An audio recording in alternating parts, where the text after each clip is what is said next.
is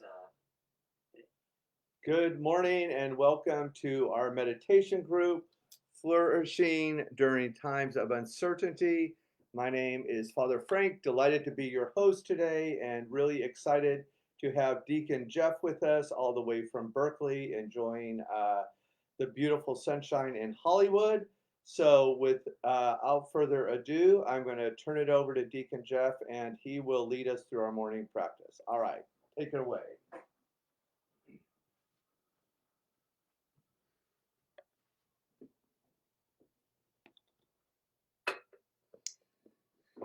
Thank you, Father Frank. Uh, as you heard, my name is Deacon Jeff, and I'm grateful this morning to be with you, to be guiding us together through uh, this time of gathering for flourishing in difficult times. Uh, as you know, this is a practice that has been going on now for this past year, a practice that has been made possible by this coming together of a beautiful small community, a practice that has helped us to find grounding in the midst of what is sometimes chaos. We have found that this practice works well by embracing three stages. First, we will listen to a bit of inspiration. And for today, we'll be listening to some words from a book, The Spirituality of Imperfection, Storytelling and the Search for Meaning by Ernest Kurtz and Catherine Ketchum, which looks at stories and spiritual stories and the tradition of AA. And so a bit of inspiration from that. Then we'll move into the heart of the practice, the 20-minute meditation, which we bring ourselves to the very present, to the very place we are, and find our grounding. Finally, we will bring it together with the conclusion with our Ignatian Examen, where we have a chance to connect with one another, sharing something of ourselves, particularly looking at those times and places in recent days, perhaps as we gather today in the last 24 hours where God has been present with us. So with that, I'll get us into that first part, our inspiration, again, from The Spirituality of Imperfection, Ernest Kurtz and Catherine Ketchum. And our focus today is being at home.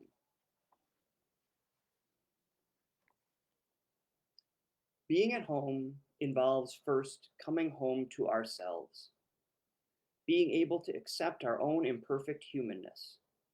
This is the first and really the only coherent meaning of another concept, self-forgiveness.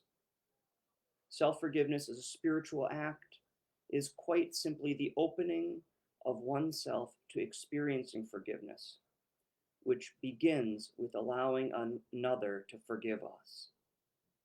It is in letting some other that close enough that his or her forgiveness matters to us, that we find ourselves released from fundamental estrangement from self and the world.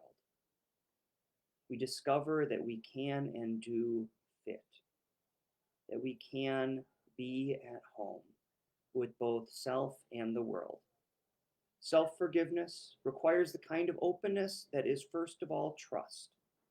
There is a letting go of the fears connected with one's old identity, expectations, and beliefs, and not least the belief that one can do this by oneself. Home is ultimately that place where we find the peace and harmony that comes from learning to live with knowledge of our own imperfections and from learning to accept the imperfections of others. Such a place, such a home can exist in various settings, but its ultimate foundation rests jointly within self and within some group of trusted others. Some places are more conducive to this experience than others, but wherever and whenever we do attain that sense of being at home, we experience a falling away of tensions, a degree of balance between the pushing and pulling forces of our lives. In such a place, we can cease fighting. Most important, we can cease fighting with ourselves. We find the space to be the imperfect beings that we are, and we discover that in such a space, we also become able to let others be who they are. As much as we might not be ever gathered in the same room, is this not precisely that? A group of trusted others, a group with whom we find ourselves in a small but profound and meaningful way at home. So, one of the ways that we step into that place, that centering, that connection, is through our meditation. And so, I invite you now to find your comfortable position. I will, or ask Father Frank to dim the lights. Uh, and ask you to unplug from whatever technology, except for that which keeps us connected, because yeah, we want to continue to be together. But otherwise, I have a timer, and we'll keep track of the time. And so here we begin. We find a comfortable position, perhaps with our back fairly straight, to allow ourselves to know that we have strength, a place of comfort, a place of stability. And we begin to feel the breath, that human experience, that living experience which joins us to the present. As we feel our breath, we also notice the body that we inhabit. And we ease into this place. Now finding a little bit of focus, a little bit of centering, we pay attention to some of that which matters. And perhaps we bring our hands up to the heart. They're aware of the fact that love given and love received are such essential aspects of our lives. We think of that which and those whom we love, and consider a word or phrase, a person or place that is essentially an embodiment of love for us this morning.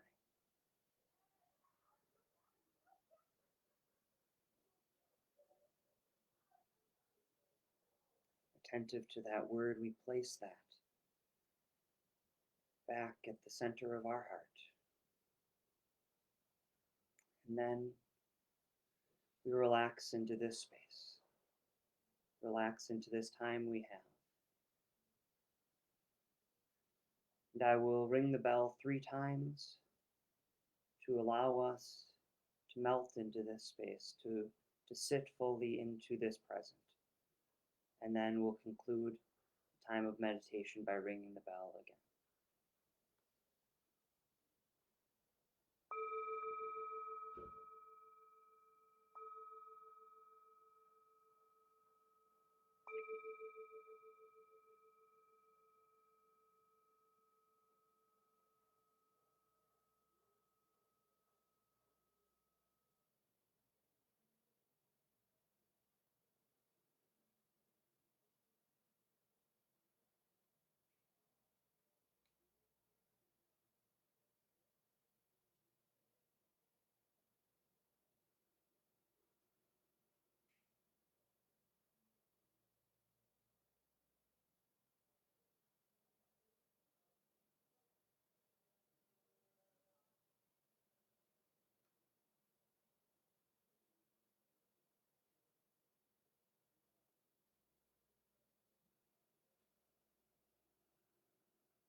slowly and gently we come back to this space together. If our eyes were closed, go ahead and gently open them. Bring a little bit of movement into the body, perhaps a stretch to the side, a stretch up, lean to the left, lean to the right, stretch up and a gentle back bend, and then allowing ourselves to bend forward. And then bringing the hands down, allow ourselves to shake out anything we've been holding on to. Perhaps rub the hands together, bringing a little of that oxytocin back into the body. And we settle back here for the final portion of our time together, that Ignatian Examen, where St. Ignatius said if there was one prayer that Jesuits and others who are inspired by the spirituality do not forget on a daily basis, it's that Examen, because that is where we seek to find where God has been at work and we pay attention. I'll begin, I should say, as many of you know, the chat feature is a wonderful place for bringing this community together. Like you've already seen people greeting one another, and that's a place to now share, if you so desire, where God has been at work in your last 24 hours. I'm coming to the end of my short visit here in Hollywood, this chance to get away and to be with this wonderful community here, both the Jesuit community, the community here at Blessed Sacrament, and I go back feeling like I carry, go back to Berkeley, carry a part of God's energy that has been alive and at work here and wants to be alive and at work in me. And so grateful for that, so grateful for Father Frank and seeing the ways in which God has been at work here and with him, and for this community and a chance to share in this different way. I hope this has been a blessed time. I know that consistency can be really helpful for us, and I brought a different voice, a different face, some different words, but I hope enough of the same spirit, the spirit that has been so at work in this group in all of these months, and will continue to be with this group in the days to come. Thank you for this time together, and I wish you all the best, and have a wonderful and beautiful day. Hold on, Jeff. I'll switch places with you. Okay. So, wow, how great was that to have Deacon Jeff with us? Jeff, we feel like we've been journeying with you from the day you began the deacon, and especially during a pandemic, how challenging but also blessed that has been. So, again, this Facebook is a different community, but I just, on behalf of all of us, Jeff, I am so grateful for your time with us. Safe travels back to Berkeley, and hope you come back and visit shortly. I will just end with saying, Jeff and I were talking, and this whole kind of group started with Jeff and Bobby, Carly, and Eleanor, and Tom Weston, right? We did a Zoom retreat, and it just kind of kept flowing. So thrilled to have Jeff with us here this morning. Thank you for all tuning in. Please feel free to say hello to Jeff, wish prayers as he moves on. When is ordination, Jeff? June 12th in Milwaukee, Wisconsin. And what day? That's a Saturday morning. Saturday morning. So June 12th, June 11th, we'll probably dedicate our morning practice to he and all the ordinandi that are stepping forth on the next part of the journey. Thanks for tuning in. Have a beautiful day. Can't wait to see you on Wednesday. God bless you.